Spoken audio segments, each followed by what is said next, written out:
بالله من الشيطان الرجيم بسم الله الرحمن الرحيم فأما من أوتي كتابه بيمينه فيقول هاؤم اقرءوا كتابيه إني ظننت أني ملاق حسابيه فهو في عيشة راضية في جنة عالية قطوفها دانية كلوا واشربوا هنيئا بما أسلفتم في الأيام الخالية وأما من أوتي كتابه بشماله فيقول يا ليتني لم أوت كتابيه ولم أدر ما حسابيه يا ليتها كانت القاضية ما أغنى عني ماليه هلك عني سلطانيه خذوه فغلوه ثم الجحيم صلوه ثم في سلسلة ذرعها 70 ذراعا فاسلكوه۔ شروع اللہ کے نام سے جو بڑا مہربان نہایت ہی رحم والا ہے۔ یہ سورہ حاقہ چل رہی ہے 29ویں پارے میں، اور آپ کو بتلایا تھا کہ اس سورت میں کل 4 باتیں ہیں۔ پہلی بات یہ کہ قیامت آنے والی ہے، یہ پکی بات ہے، اس کو شروع کی 12 آیتوں میں بیان کیا۔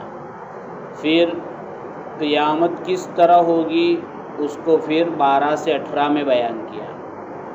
اب یہاں سے جو آیتیں پڑھی گئی اس میں قیامت کے لیے دن لوگوں کی 2 قسمیں ہو جائے گی، کامیاب اور ناکام، اس کا بیان ہے۔ تو اللہ تعالیٰ نے پہلے کامیاب آدمی کا تذکرہ کیا، چونکہ اللہ تعالیٰ نے کائنات بنائی ہے امتحان کے لیے، لیکن اللہ چاہتا تو یہی ہے کہ سب کے سب جنت میں آوے اور کامیاب ہو، اس لیے اتنے انبیاء بھیجے، اتنی کتابیں بھیجی، اتنی دین کی محنتیں چلائی۔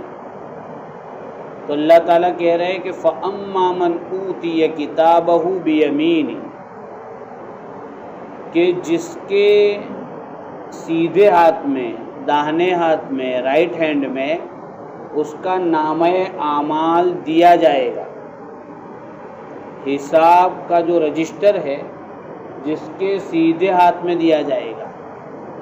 حدیثوں میں آتا ہے تطایرت الصحف، قیامت میں ایک ہوا چلے گی، نامہ اعمال اڑیں گے، تو نیک لوگوں کے سیدھے ہاتھ میں آئیں گے۔ تو جس کو سیدھے ہاتھ میں نامہ اعمال ملے گا وہ کیا کہے گا؟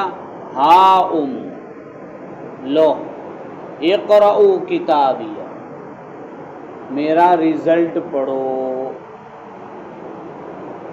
ابھی ایگزام آج کل ختم ہو رہے اور کئیوں کے ختم ہو گئے، رزلٹ کا انتظار ہوگا۔ تو جو لوگ سال بھر پڑھتے ہیں، اچھا ٹیوشن کرتے ہیں، اپنی محنت کرتے ہیں، تو ان کو ایگزام کا بھی انتظار رہتا ہے، اور ایگزام کی تیاری میں بھی ان کو ایک عجیب انرجی اور ایک مزہ آتا ہے۔ اور پھر امتحان کی محنت کرنے کے بعد، ایگزام دینے کے بعد انتظار رہتا ہے کہ کب رزلٹ آئیں گے، کیونکہ اس کو معلوم ہے کہ اپنے محنت کی ہے تو رزلٹ اچھا آنے والا ہے، تو اس کو ایک خوشی ہوتی ہے، اس کو ایک انتظار ہوتا ہے۔ تو وہی کہا گیا آؤ لو پڑھو، اور اس کی وجہ بتلاتا ہے کہ میرے میں اتنی ہمت کیوں آئی، مجھے سیدھے ہاتھ میں رزلٹ کیوں ملا، میں کامیاب کیوں ہوا، تاکہ اس کی وجہ ہے۔ کیا وجہ؟ انی ظننت انی ملاق حسابیہ، مجھے یعنی یقین سے یہ بات معلوم تھی کہ مجھے میرا حساب دینا ہے، یعنی مرنا ہے، مرنے کے بعد کسی مالک اور خالق کے سامنے جانا ہے اور اس کو حساب دینا ہے، مجھے یقین تھا، یعنی آخرت کا عقیدہ میرا مضبوط تھا۔ یہ کنیکٹ ہے دونوں۔ اچھے اعمال وہی کرے گا جس کو مرنے کے بعد اللہ کے سامنے کھڑے ہونے کی فکر ہے اور اس کا یقین ہے۔ باقی تو کیا کہے گا، دنیا میں آئے عیش کر لو، مزے کر لو، کوئی مرنا نہیں، کوئی مرنے کے بعد جینا نہیں ہے، کوئی حساب نہیں، کوئی کتاب نہیں، ایسے ہی دنیا کھیل تماشے کی چیز ہے، ایسا نہیں۔ تو کہہ رہا میرا عقیدہ بہت مضبوط تھا، تو اللہ اس کو کیا دے گا؟ فَهُوَ فِي عِيشَةٍ رَاضِيَةٍ، پہلا انعام، جنت میں تو جائے گا لیکن اپنی مرضی والی زندگی گزارے گا، اپنی پسند والی زندگی، my choice and my life آج بولتے ہیں لوگ، اصل تو وہاں چوائس ہوگی اور وہاں لائف ہوگی۔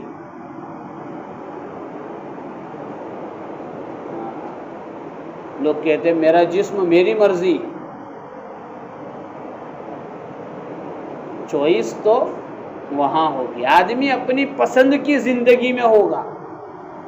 آج میری اور آپ کی محنت اور بہت سارے لوگ جو غلط راستے پر جا رہے ہیں ان کی بھی ضرورتیں تو اللہ پوری کر رہا ہے، لیکن مسئلہ خواہشات کے پورا کرنے کا ہے کہ میری ہر خواہش میری مرضی کے مطابق پوری ہو، مسئلہ اس کا ہے۔ تو کہہ رہے اپنی مرضی میں رہے گا، یہ کہاں ہوگا؟ تاکہ فی جنت عالیہ، جنت میں باغات ہے لیکن کوئی ایک سرخے نہیں ہے، ساتھ میں بھی ہے، اوپر نیچے بھی ہے، تاکہ اوپر والی اپر کلاس میں ہوگا۔ کہاں ہوگا؟ اے سی میں بہت مالدار لوگ ہوتے ہیں، فرسٹ میں جاتے ہیں، پھر کچھ ہوتے ہیں متوسط پہ جاتے ہیں، پھر 3 ٹائر میں جاتے ہیں، پھر سلیپر میں، اور کچھ ایروپلین میں، اس میں بھی کیٹیگری۔ تو فی جنت عالیہ، اونچی جنت میں، جنت میں تو جانا ہی جانا ہے، جنت کی کئی کیٹیگری ہے، لیکن اس میں بھی اونچی جنت۔ اب اونچی جنت تو درخت اونچے نہیں، قطوفها دانیہ، اس کے پھل جو ہوئے جھکے ہوئے ہیں۔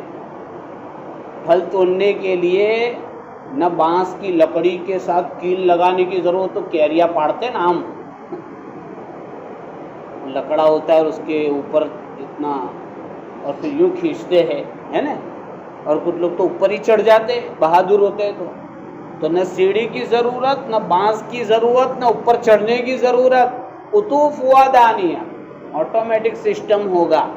ابھی تو دنیا میں دیکھو اللہ نے آسان کر دیا، سائنس کی وجہ سے سمجھنا، بہت سارے دروازے دباتے ہیں، اب تو وہ کیا بولتے ہیں کہ آدمی جاوے تو خود کھلتا ہے، اس کو کیا بولتے ہیں؟ سینسر۔ لائٹ بھی چالو ہو جاتا ہے، آدمی جاوے تو گیٹ بھی کھل جاتا ہے، نکلے تو بند ہو جاتا ہے۔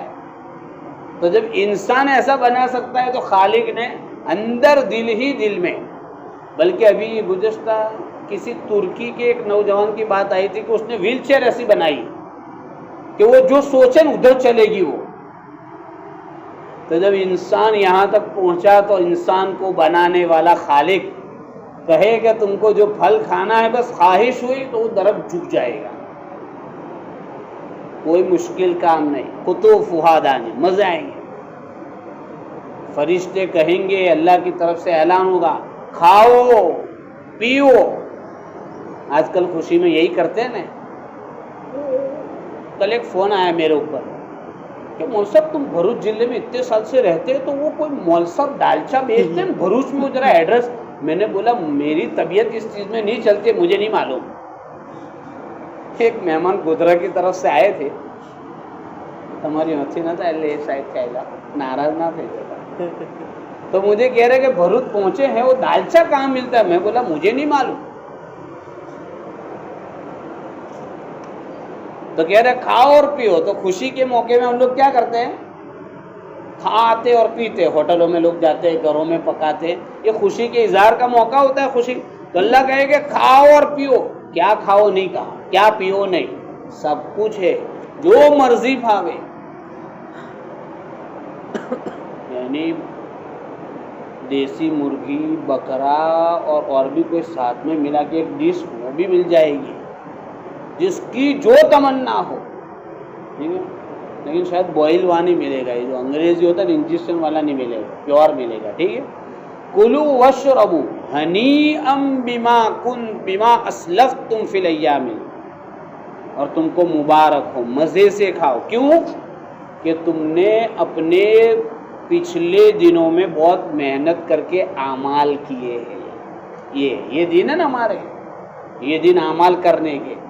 تو کہا تم اپنی زندگی میں بہت اچھے اچھے کام کر کے آئے، وہ عمل کی دنیا تھی، اب یہ بدلے کی جگہ ہے. کتنا مزہ آئے گا. اللہ نے شارٹ میں بتا دیا تھا کہ شوق باقی رہے، ہے نا. جنت الگ الگ جگہ کھولی ہے. اب کیا کھائیں گے، کیسے کھائیں گے، کیسے بیٹھیں گے، کون ساتھ میں ہوگا، وہ ہوگا. ابھی تو اسلفتم کرنا ہے. کیا کرنا ہے؟ اسلفتم فی الایام الخالیہ. یہ ہمارے دن ایام خالیہ ہے، ایام خالیہ نہیں، ایام خالیہ. یعنی اللہ نے ہمیں اعمال کرنے کے لیے ایام دیے ہیں. یہ تو کامیاب لوگوں کا ہے. وَأَمَّا مَنْ أُوتِيَ كِتَابَهُ بِشِمَالِهِ، اور وہ لوگ جن کو ان کا نامہ اعمال کا رجسٹر اور دفتر بائیں ہاتھ میں، الٹے ہاتھ میں، لیفٹ ہینڈ میں دیا جائے گا، وہ کہے گا کاش مجھے میرا نامہ اعمال ملتا ہی نہیں. سیم مثال کہ جنہوں نے ایگزام میں محنت نہیں کی، پہلے بھی نہیں پڑھے، ان کی تمنا تو پہلے ہی ہوتی ہے کہ ایگزام ہی نہ آوے ہیں، اور اگر ایگزام آوے تو رزلٹ نہ آوے یا کوئی پاس کر دے گے، ایسی تمنا ہوتی. اور پیسے والے کیا پیچھے کھڑکی سے پیسے دے کر نمبر بڑھوا دیتے. پیپر لیک چل رہا ہے، پیپر لیک. لم اوت کتابیہ، مجھے نامہ اعمال ملتا ہی نہیں. ولم ادری ما حسابیہ، مجھے یہی معلوم نہیں ہوتا کہ میرا حساب کیا ہے. یا لیتہا کانت القاضیہ، کیا اچھا ہوتا کہ موت میرا فیصلہ کر دیتی. یعنی ایک موت سے تو مرا، وہ موت ایسی ہوتی کہ پھر زندہ ہی نہیں ہوتا. دنیا میں آدمی آخری آپشن یہی سمجھتا ہے کہ پریشان ہو گیا تھا کہ سوسائڈ کر لو، مسئلہ ختم. ارے مسئلہ ختم نہیں، مسئلہ تو شروع ہوا وہاں سے. تو یہ بھی تمنا کرے گا کہ پہلی موت ہی میری آخری موت ہوتی، اس کے بعد زندگی نہ ہوتی. پھر کہے گا ما اغنا عنی مالیہ، مجھے میرے مال نے کوئی فائدہ نہیں دیا. اس سے پہلی صورت میں آیا تھا نا ابو لہب کا تذکرہ تو پہلے آ گیا. اس کو اپنے مال پر، مالداری پر بہت گھمنڈ تھا. اسی طرح وہ ولید بن مغیرہ کا تذکرہ آیا کہ میرے پاس تو مال ہے اور اولاد ہے، میں تو جتھے والا ہوں. تاکہ میرا مال کچھ کام نہیں آیا، کچھ کام نہیں آئے گا.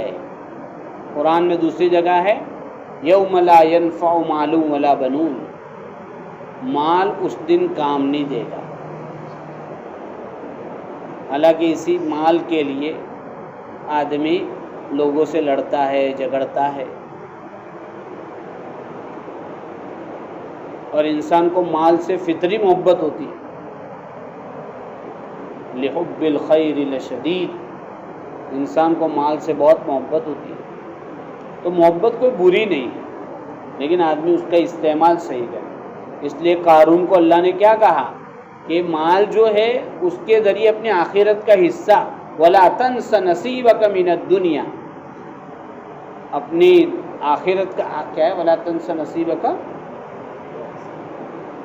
واحسن کما احسن اللہ الیک ولا تبغی الفساد، اوپر سے پڑھیں.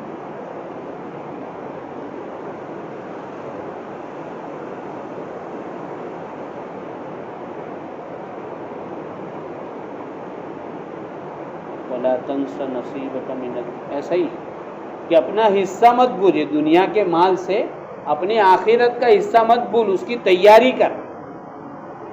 تو اس نے کہا یہ تو میں نے اپنی صلاحیت سے کمایا ہے، میں نے ہنر سے کمایا ہے، کسی کا کوئی حصہ نہیں، میرا ہے، کسی کو نہیں دوں گا، نہ غریب کو دوں گا نہ زکوٰۃ دوں گا.